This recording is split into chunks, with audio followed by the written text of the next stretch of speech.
मैं पत्रकार के पक्ष में हूं।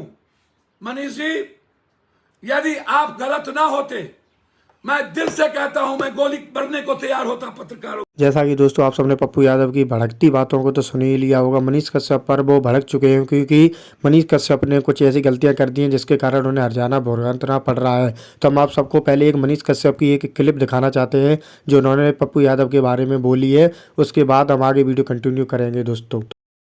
लेकिन मेरा जितना भी वीडियो है वो सोशल मीडिया पे पड़ा हुआ है, कहीं भी मार काट वाला वीडियो का मैंने इस्तेमाल नहीं किया है। लेकिन जो तरीका आप अपना मनीष कश्यप जब तमिलनाडु से लौटे तो उन्होंने आक्रोश में आकर कुछ ऐसे ऐसे वीडियो बना डाले जिन वीडियो का उनको हर्जाना भुगतना पड़ रहा है क्योंकि पप्पू यादव पहले उनके सपोर्ट में थे, अब उनके सपोर्ट में नहीं है क्योंकि इनकी गलतियों की वजह से थोड़ी उलझनें आ चुकी हैं।